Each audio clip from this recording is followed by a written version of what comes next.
जय हिंद प्यारे साथियों, रोजगार विद अजय यूट्यूब चैनल पर आप सभी का बहुत बहुत स्वागत है।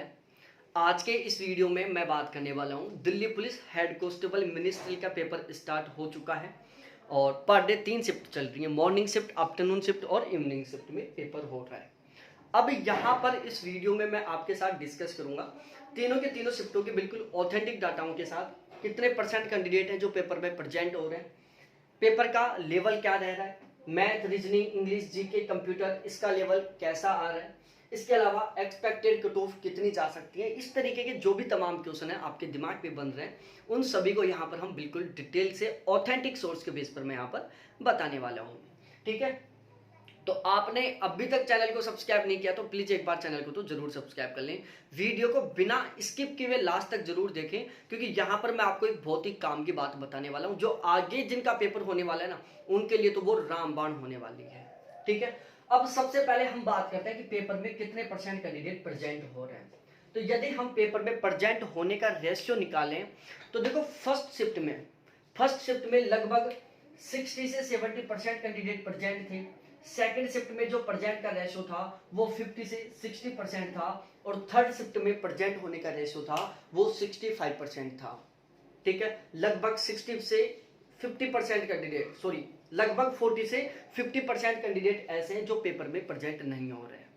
ठीक है, अब आपके दिमाग में आ रहा होगा कि पेपर में प्रेजेंट नहीं हो रहे तो कट ऑफ कम जाएगी। भाई नहीं, पेपर देने के लिए कौन नहीं आ रहा? जिसकी तैयारी नहीं है। यदि आपने बहुत गजब तरीके से तैयारी कर रखी है, बिल्कुल सिलेक्शन के लायक, तो क्या आप पेपर देने के लिए नहीं जाओगे? एक बात बताओ, आप क्या आप पेपर देना छोड़ दोगे? नहीं छोड़ दोगे किसी भी हाल में। आप पेपर देने के लिए कब नहीं जाओगे?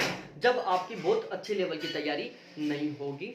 तो पेपर में प्रेजेंट होने और एब्सेंट होने से जो कट ऑफ है उसके ऊपर कोई किसी तरीके का प्रभाव नहीं पड़ता। उसके बाद में हम यदि इन शिफ्टों का लेवल की बात करें कि पेपर किस लेवल का आ रहा है, इजी लेवल का आ रहा है, मॉडरेट लेवल का आ रहा है या टफ लेवल का आ रहा है, तो यदि मैं तीनों की तीनों शिफ्टों का कंक्लूजन निकालता हूं तो तीनों की तीनों शिफ्ट मॉडरेट लेवल की आ रही है, इजी टू मॉडरेट या मॉडरेट।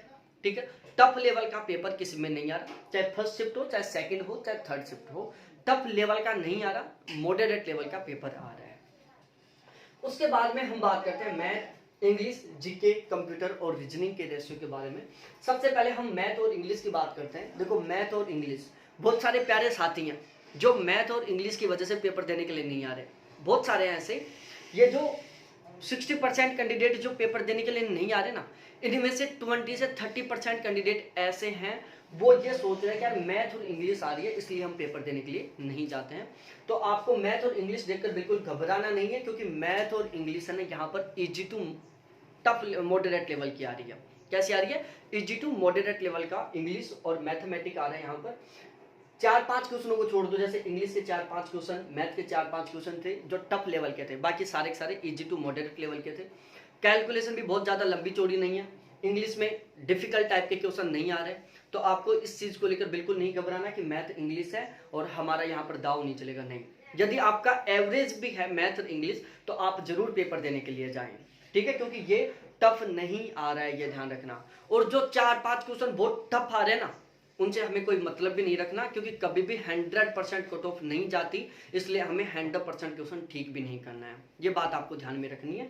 तो यदि आपका मैथ इंग्लिश कमजोर है जिसकी वजह से आप पेपर देना छोड़ रहे हो या फिर नहीं जा रहे हो पेपर देने के लिए, तो वो गलती मत करना।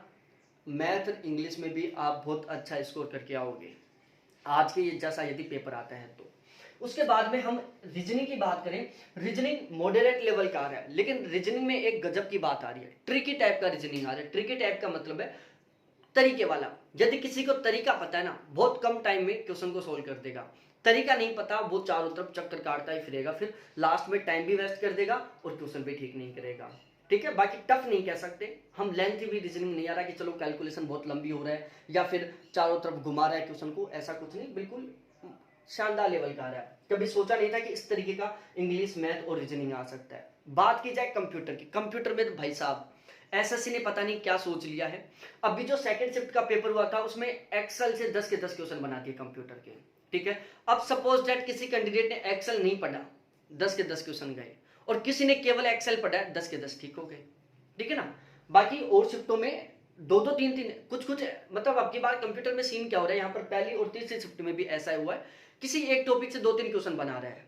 ठीक है, ऐसा नहीं है कि चलो 10 क्वेश्चन 10 टॉपिकों से बनाया, नहीं, 3-4 टॉपिकों से 10 क्वेश्चन बना रहा है वो, लेकिन बहुत टफ लेवल के नहीं दे रहा। ये भी आपको ध्यान में रखना है कि चलो पढ़ा हुआ नहीं होगा या फिर पता नहीं कहां से किस तरीके से पूछ रहा है, ऐसा कुछ नहीं हो रहा। अब बात आती है सबसे मेन जीके की। भाई साहब जीके सबसे टफ आ रहे हैं यहाँ पर। जीके के 20 क्वेश्चन आ रहे हैं। 20 क्वेश्चनों में से यदि मैं बात करूं करंट अफेयर की और स्टैटिक जीके की, करंट अफेयर क्या है 12 से 13 क्वेश्चन, सबसे बुरा हाल कर रहा है जीके। 12 से 13 क्वेश्चन करंट अफेयर के आ रहे हैं। करंट अफेयर 2021 का भी आ रहा है, 2022 का भी आ रहा है, मिक्स करके आ रहा है करंट अफेयर। ठीक है, स्टैटिक जीके के 7-8 क्वेश्चन आ रहे हैं।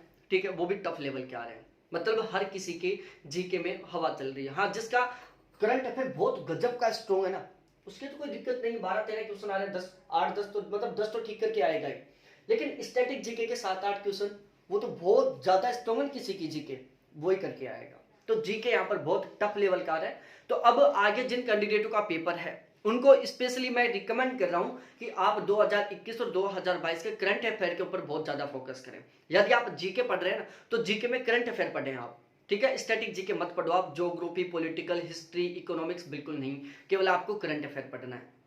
करंट अफेयर में भी स्पेशली उस टाइप के क्वेश्चन आ रहे हैं कि जैसे द्रौपदी मुर्मू कौन सी राष्ट्रपति थी, उपराष्ट्रपति कौन से नंबर का आया था, सुप्रीम कोर्ट का चीफ जज कौन से नंबर का था। ये नंबर भी याद रखना, उसका मैं आज वीडियो अपलोड कर दूंगा। ठीक है, उसमें मैंने सारे सभी जो फिलहाल में है वो कौन से नंबर के हैं, कौन है, उसका डिस्कशन रहेगा। उसके बाद में हम बात करते हैं कट ऑफ के बारे में, लगभग कट ऑफ कितनी जा सकती है। देखो, यदि मैं नॉर्मलाइजेशन की बात करूं, इससे पहले जो दिल्ली पुलिस का पेपर हुआ था, उसमें जिन कैंडिडेटों का पेपर फर्स्ट में हुआ था ना, स्टार्टिंग में पेपर हुआ था, उनको नॉर्मलाइजेशन में सबसे ज्यादा फायदा मिला था। 10 से 12 नंबर बढ़े थे हर किसी कैंडिडेट के, जिनका पेपर स्टार्टिंग में हुआ था, जबकि स्टार्टिंग का पेपर इजी था। लास्ट में पेपर का लेवल बहुत टफ होता गया था, लेकिन उनको नॉर्मलाइजेशन का फायदा नहीं मिला था। तो यहां पर पूरा पूरा अनुमान है कि आज जिनका पेपर था उनको लगभग 8 से 10 नंबर का नॉर्मलाइजेशन का फायदा मिल सकता है। उसके बाद में हम बात करें, सबसे मेन क्वेश्चन हमारे दिमाग में चल रहा है कि अब कट ऑफ कितनी जा सकती है। ठीक है, कट ऑफ कितनी जा सकती है। तो प्यारे साथियों, यदि आप जनरल से मेल हो, 75 प्लस का स्कोर हो रहा है आपका, तो आपका हो जाएगा। फिजिकल के लिए आपको बुला लिया जाएगा, फिजिकल देके आओगे, मेडिकल दोगे, सिलेक्शन लोगे। Female 70 plus.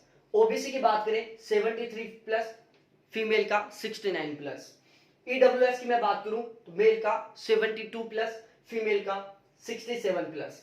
यदि मैं एससी का बात करूं तो मेल का 70 प्लस, फीमेल का 65 प्लस। और यदि मैं एसटी की बात करूं तो मेल का 68 प्लस और फीमेल का 63 प्लस। कुछ इस तरीके से ये कट ऑफ रहने वाला है। ठीक है, ये आप स्पेशली ध्यान रखना प्यारे साथियों। और आगे जिनका पेपर है उनको करंट अफेयर बहुत स्पेशली पढ़ के जाना है। कंप्यूटर का यदि कोई टॉपिक छूट रहा है तो उसको ऐसा मत ना कि यार एक टॉपिक ही छूटा हुआ है, नहीं। जिसका एक्सेल छूटा हुआ था, सेकंड शिफ्ट में जिसका एक्सेल का टॉपिक छूटा हुआ था, 10 के 10 क्वेश्चन गए उसके, और जिसने एक्सेल पढ़ लिया था उसके 10 के 10 क्वेश्चन ठीक हो गए। आपको कंप्यूटर में एक भी टॉपिक नहीं छोड़ना, चाहे आप सरसरी नजर से पढ़ के जाओ। जीके पढ़ रहे हो तो जीके को छोड़ दो, आप केवल करंट अफेयर पढ़ो 2021 और 2022 का। ठीक है, मैथ, रीजनिंग और इंग्लिश मॉडरेट लेवल का आ रहा है, बहुत टफ नहीं आ रहा।